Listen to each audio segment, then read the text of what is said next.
Não a explicação duvidosa da poesia, mas a poesia inexplicável da poesia. Mesmo entoada a última antiga, em tom.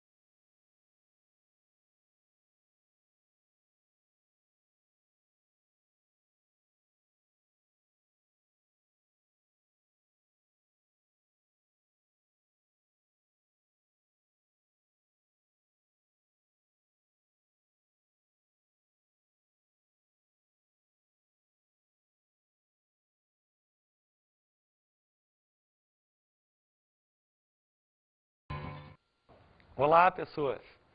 Hoje nós vamos falar sobre a classificação das palavras. Vamos falar especificamente sobre 3 classes de palavras: os substantivos, os adjetivos e os artigos. Vamos começar falando sobre por que classificamos as palavras. Ora, assim como lá na biologia, agrupar os seres vivos em grupos taxonômicos ajuda no estudo desses grupos a gente a compreender as características de cada um dos filos, de cada animal, de cada ser vivo, né? Aqui no português, para a gente, é muito útil conhecer as classes de palavras, porque por meio da classificação nós vamos compreender melhor como essas palavras funcionam e como que elas atuam dentro do texto. Para nós classificarmos as palavras, nós vamos utilizar 3 critérios básicos, 3 critérios de caracterização das classes de palavras. O critério semântico, que vai levar em conta o significado que essas palavras assumem. O critério mórfico, que vai levar em conta a formação das palavras, os morfemas que compõem as palavras e as flexões que essas palavras sofrem. E o critério sintático, que vai procurar estudar o desempenho que essas palavras têm na construção frasal. Vamos falar então agora da nossa primeira classe de palavra que nós vamos estudar. Mas antes, nós vamos ver um poema de Mário Quintana.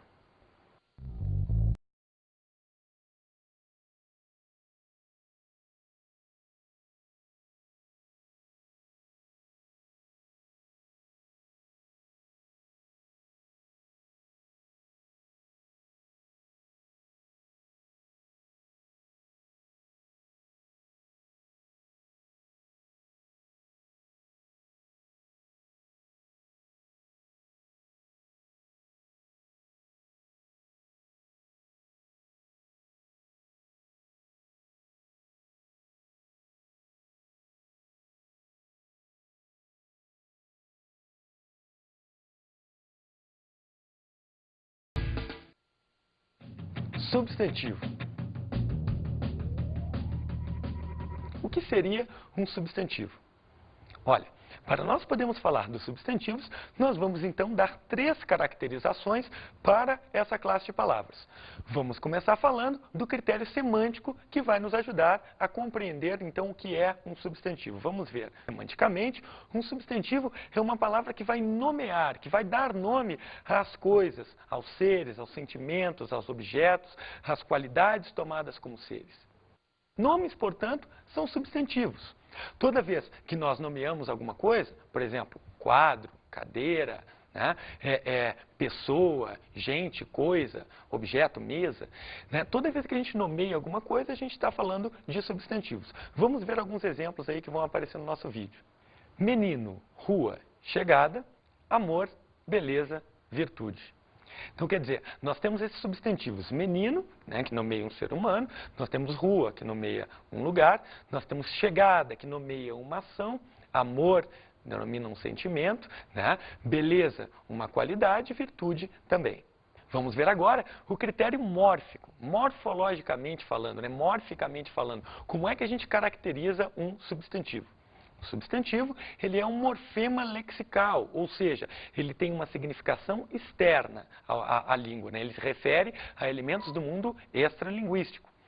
Então, o substantivo, ele é um morfema lexical que pode sofrer flexões. E ele pode sofrer as flexões de gênero e de número. Vamos ver exemplos. Então, nós temos menino, menina, veja que houve flexão de gênero, do masculino para o feminino. Depois nós temos meninos, flexão aí de número, plural, e meninas, flexão de gênero e de número. Então, o substantivo morfologicamente, né, veja que nós temos o radical aí M-E-N-I-N, né, um radical que já tem uma significação que se refere a elementos do mundo extralinguístico, e nós temos aí também as desinências e as terminações, as vogais temáticas, que vão completar esse radical. Vamos então agora ver um outro critério que nos permite caracterizar os substantivos, o critério sintático ou funcional, né? Sintaticamente falando, o substantivo se comporta como núcleo de um sintagma nominal. Mas o que seria um sintagma nominal? Bem, quando nós construímos as frases, nós agrupamos as palavras em torno umas das outras, né? Então, esse agrupamento que a gente faz é o que a gente chama de sintagma, é a caracterização de um grupo de palavras em torno de um elemento central. Vamos ver exemplos aí para que a gente possa discutir isso melhor. Os meninos estudiosos vieram à aula. Quer dizer, nesse exemplo aí, nós temos um sintagma verbal, né? Por quê? Porque os elementos se agrupam em torno do verbo. Os elementos se organizam em torno da declaração verbal. Veja que alguém veio, né? Então, quem veio aí foram os meninos estudiosos. Esses meninos vieram, mas vieram a algum lugar e, nesse caso, vieram à aula. O sintagma verbal, então, é exatamente esse agrupamento de palavras em torno de uma ideia verbal, em torno de uma ação verbal. Os meninos estudiosos realizaram a ação de vir e vieram à aula. Nós temos aí, então, um sintagma verbal, porque o núcleo dessa informação é o verbo. O que seria um sintagma nominal? Se a gente retirar a estrutura verbal, a parte verbal dessa estrutura aí, se a gente retirar o predicado, a gente vai chegar a um sintagma nominal. Veja. Os meninos estudiosos. Nesse sintagma nominal aí, nós temos o quê? Nós temos uma informação que é a informação nuclear, que é a informação importante. Veja, quem é que veio à aula? Meninos vieram à aula. Meninos é a informação nuclear nesse agrupamento de palavras aí que não tem verbo, né? Nesse sintagma nominal. Então, os meninos estudiosos, o núcleo é meninos. Meninos, a gente vê aí, então, que se trata de quê? Se trata de um substantivo. Sintaticamente, portanto, o substantivo se comporta como núcleo de um sintagma nominal. Vamos ver outro exemplo. Aquela mãe encontrou o filho. Um exemplo de sintagma verbal aí que a gente está vendo, né? Então, nós temos o verbo encontrar e veja que em torno dessa ação de encontrar, nós temos dois elementos. Nós temos aquela mãe que realizou essa ação de encontrar e nós temos o filho, que foi o elemento encontrado, foi o ser que recebeu essa ação verbal. Nós temos, portanto, dois sintagmas nominais aí, veja. Aquela mãe, né? Aquela mãe, o núcleo é a palavra mãe. Veja que o aquela se comporta como um elemento que acompanha aí esse substantivo mãe, né? E nós temos no outro sintagma nominal o filho. O núcleo é filho, veja, também um substantivo, recebendo aí uma outra palavra que a gente vai chamar depois de determinante. Adjetivos. Bem, o que seria, então, um adjetivo, né? Um adjetivo, também para falar de adjetivo, a gente vai precisar utilizar os três critérios de caracterização que nós estamos fazendo para as classes de palavras. Vamos começar com o critério semântico. Semanticamente, um adjetivo é a palavra que atribui ao substantivo uma qualidade, um estado, um modo de ser desse substantivo, um defeito desse substantivo, né? Então, a gente pode, então, associar ao substantivo uma série de características, uma série de qualidades, defeitos e exatamente essas palavras que a gente vai chamar de adjetivos. Vamos ver, então, exemplos. Tique-tique-tique-tique-tá, sai preguiça, eu preciso trabalhar.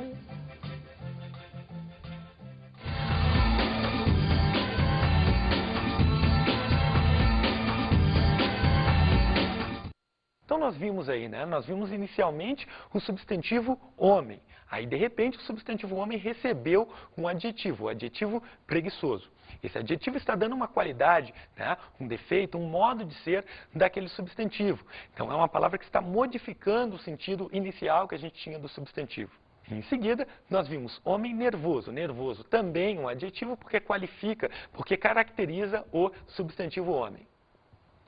Então, quer dizer, pelo critério semântico, o adjetivo vai atribuir características aos substantivos. Vamos passar agora para o critério mórfico. Morfologicamente, o adjetivo também é um morfema lexical, ou seja, ele se refere a conceitos abstratos do mundo externo, né, do mundo extralinguístico. O adjetivo, portanto, é um morfema lexical que vai poder sofrer as flexões de gênero e de número. Vamos ver um exemplo de adjetivo sofrendo essas flexões. Vamos ver. Nós temos estudioso, né, no masculino, estudiosa, flexionado aí no feminino, estudiosos no masculino plural, e nós temos estudiosas também no feminino plural. Olha, então o que a gente percebe aí no adjetivo, né? O adjetivo, na realidade, ele é formado de um radical, ele tem aí o elemento estude, né? Que é o mesmo elemento que está presente no verbo estudar, que se refere a uma ação que é uma ação do mundo extralinguístico. Tá? Então, ele é um morfema lexical. Ele recebeu um sufixo, estudioso, aí, né? E esse sufixo vai exatamente formar o adjetivo. E no final nós temos a terminação. Pode ser uma vogal temática, pode ser uma desinência de gênero e depois desinência de número, para esse adjetivo poder se flexionar. Então, temos estudioso, estudiosa, estudiosos, estudiosas. O adjetivo, então, pode sofrer essas flexões de gênero e de número. Vamos então agora para o critério sintático. Sintaticamente, como que o adjetivo funciona, como o adjetivo se comporta dentro da frase. Vamos ver. Então nós temos, ele está muito cansado. Né? Notem que dentro desse sintagma verbal nós encontramos um outro agrupamento de palavras, e o agrupamento muito cansado. Como é que nós vamos chamar esse agrupamento de palavras aí? Veja que quando eu agrupo as palavras muito cansado, a informação importante, a informação nuclear desse sintagma, né, desse termo, é exatamente a informação contida no adjetivo, cansado. Nós temos então um sintagma cujo núcleo é o adjetivo, um sintagma adjetival. Muito cansado, cansado é o núcleo, muito se comporta como um determinante desse núcleo. O adjetivo, então, sintaticamente, é o núcleo do sintagma adjetival.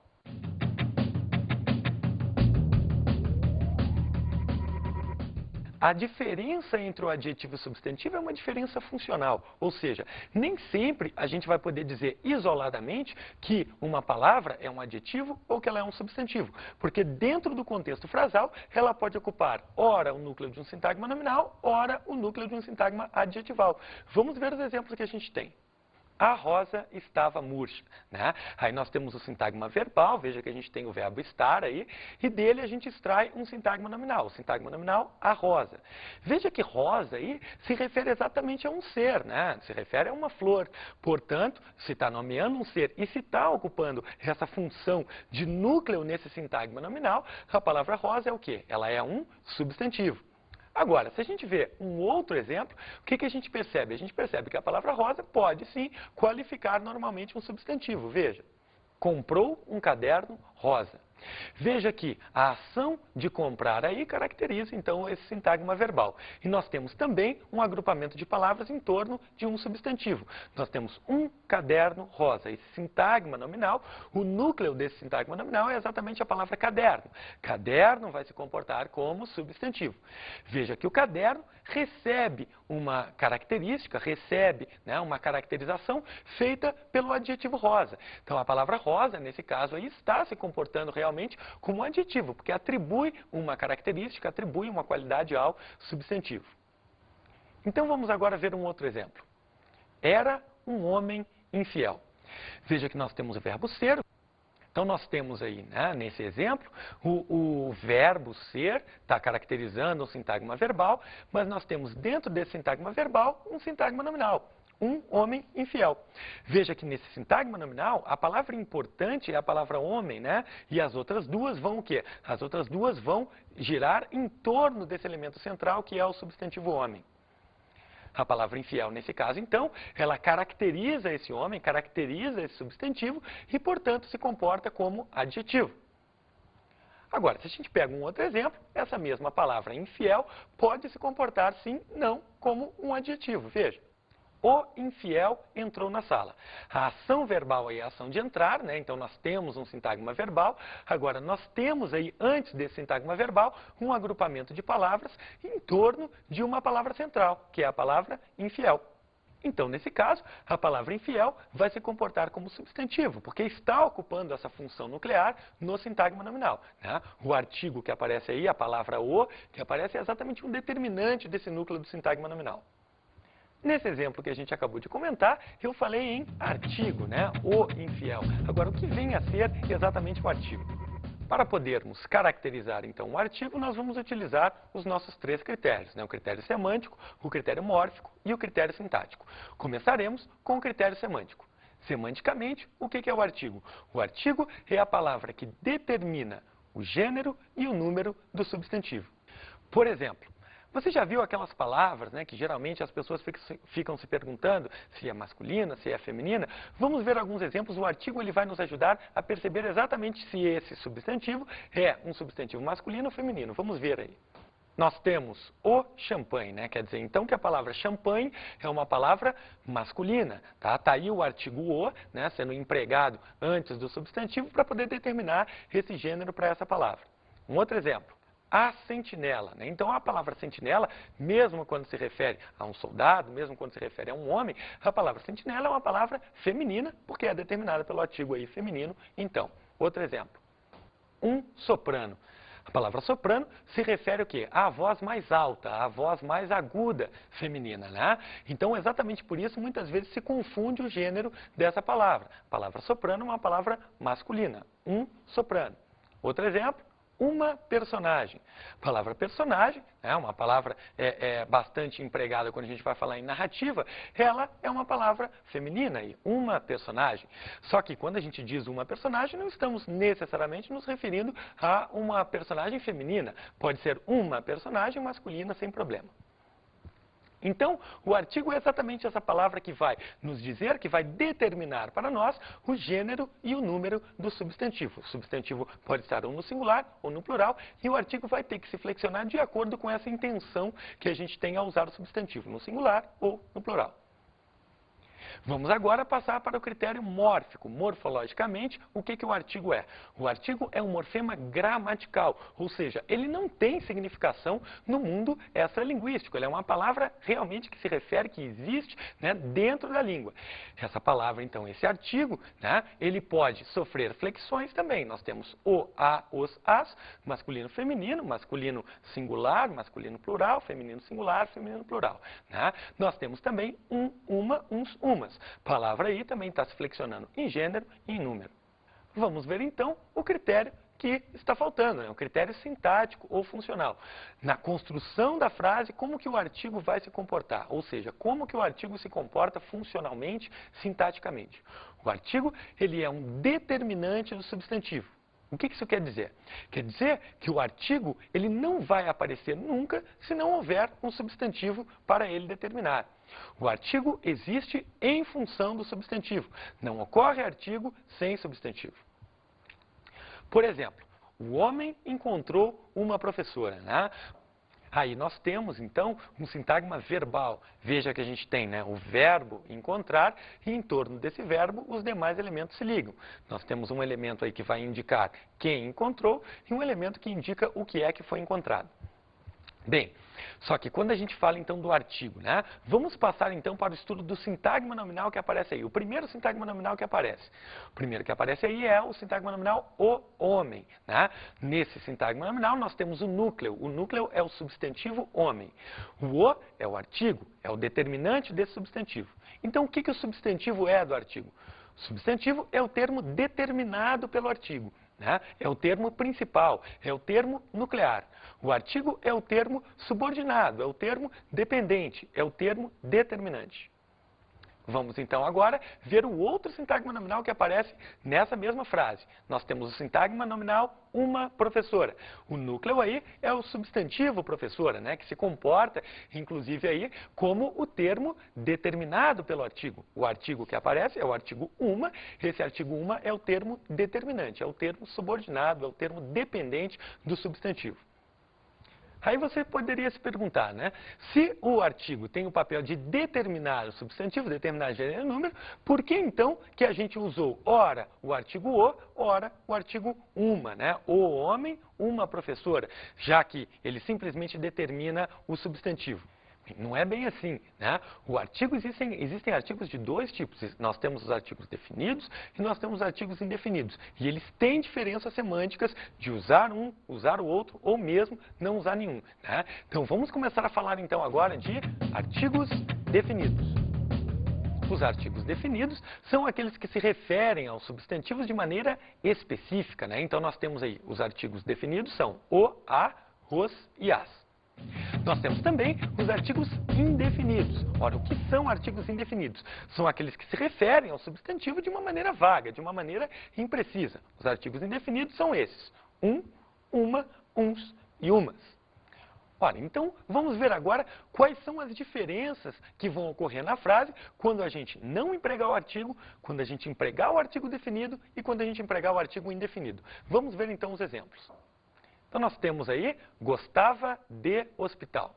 Veja que nesse exemplo aí, né, quando eu digo que gostava de hospital genericamente, ou seja, de qualquer hospital, de todos os hospitais, uma pessoa que gosta de hospital, não de um hospital específico, mas de hospital genericamente, né? Então, o não uso do artigo aí vai levar a informação da frase, a informação hospital, exatamente para o seu sentido não específico, para o seu sentido genérico.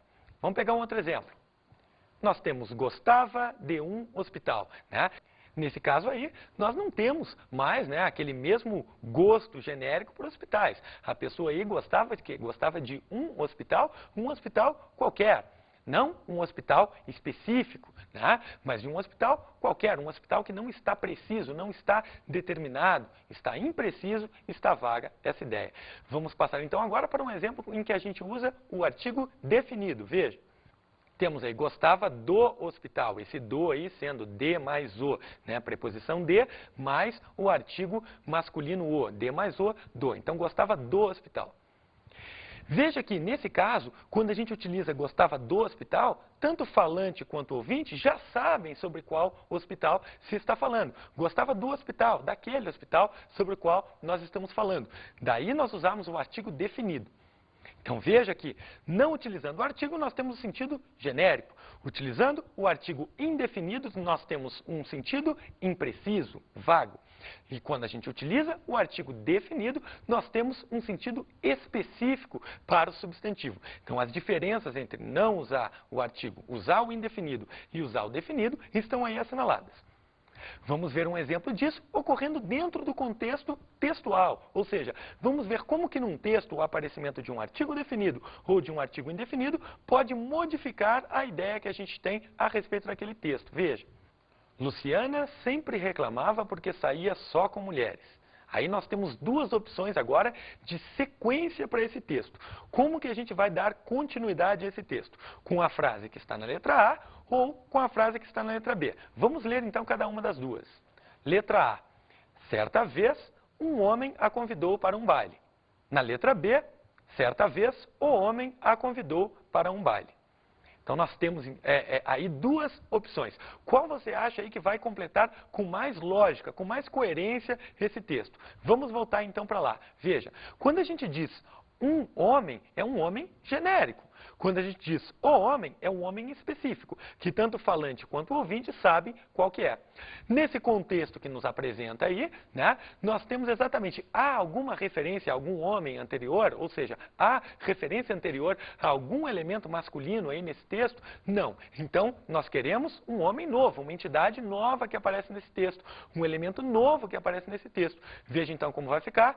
Certa vez, um homem a convidou para o baile, porque se trata de um homem que está aparecendo agora na história, né? É um elemento novo, é uma entidade nova no texto. Agora vamos mudar o contexto e vamos ver se a resposta será a mesma. Luciana gostava muito de Pedro, a quem conhecia desde a infância, né? Então aí nós temos um outro contexto e agora a gente vai ter que usar ou a frase da letra A ou a frase da letra B para poder completar coerentemente esse texto. Vamos ler então agora cada uma dessas duas. Certa vez, um amigo a convidou para um baile. Letra B, certa vez, o amigo a convidou para um baile. Veja que se a gente quiser dar uma coerência para esse texto, deixar esse texto fechado, lógico, nós vamos precisar fazer referência exatamente ao Pedro, que é o elemento que apareceu anteriormente. Não se trata mais de uma entidade nova no texto, é uma entidade antiga, é um elemento antigo no texto, né? Então aí, nesse caso, nós vamos completar com a letra B, como você está vendo aí, né? Veja que Luciana gostava muito de Pedro, a quem conhecia desde a infância. Certa vez, o amigo a convidou para um baile. O amigo quem? o Pedro. Já está definido, já está especificado, já está claro sobre quem se está falando. Nós falamos que, quando a gente emprega o artigo, nós estamos determinando, então, gênero e número do substantivo, né?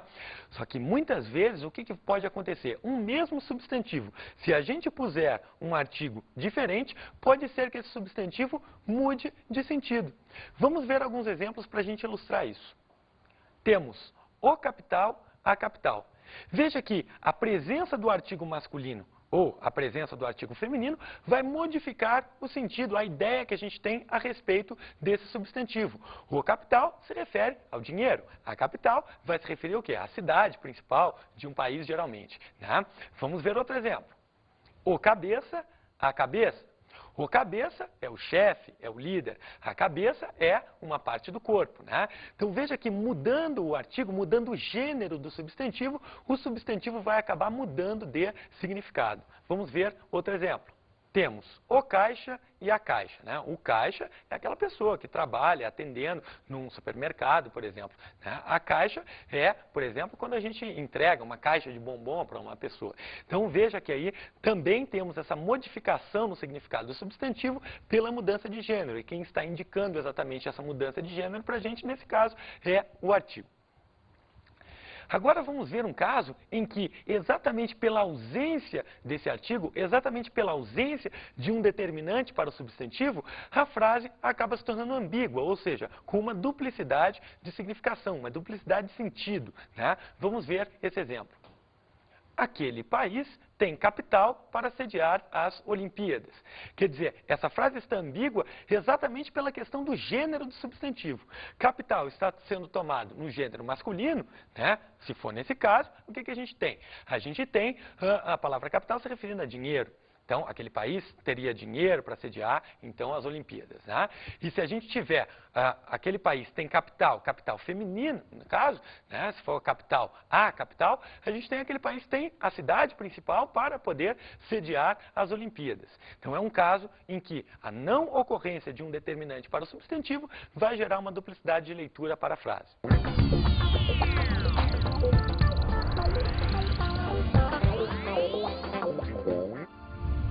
Para você poder fixar melhor esses conceitos dessa aula, seria interessante que você se aprofundasse um pouco no estudo do sintagma nominal, né? Analisando aí, por exemplo, as diferenças funcionais entre adjetivo e substantivo, vendo também os principais casos de usos dos artigos, né? Quando é que se usa o artigo definido, quando é que não se usa o artigo definido.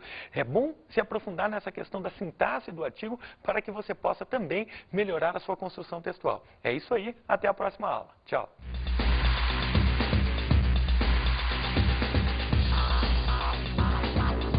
Na aula de hoje estudamos os substantivos, os adjetivos e artigos.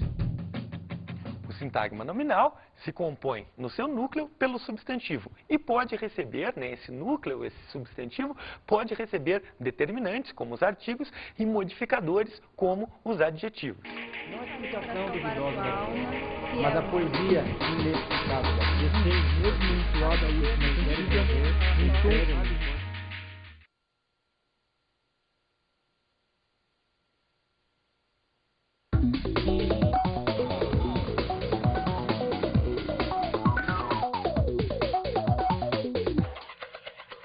Nessa aula, seria interessante que o professor abordasse principalmente a questão do não estudo, né, isolado das classes de palavras. Abordar também a questão do sintagma é importante. Fazer com que o aluno visualize a maneira como nós temos as construções textuais, as construções das frases, também é interessante. Outra coisa que pode ser comentada é a questão dos usos dos artigos com algumas palavras. Por exemplo, no caso da palavra todo, no caso da palavra todo no plural, né, porque a gente tem essas modificações no uso do artigo. Também é interessante trabalhar com a questão do texto, exatamente sobre essa questão da coesão, né? Como que o artigo indefinido introduz elementos novos, o definido retoma elementos que já apareceram, também podem ser estudos interessantes a serem feitos nessa aula. Outro critério interessante que pode ser aprofundado é essa questão da diferenciação de substantivo e adjetivo pelo critério funcional. Mostrar para o aluno que não há uma maneira de você estudar isoladamente as classes de palavras, mas que elas têm que ser postas em contextos e principalmente em textos. É isso. Não a explicação duvidosa da poesia, mas a poesia inexplicável da poesia, mesmo entoada a última série de um tom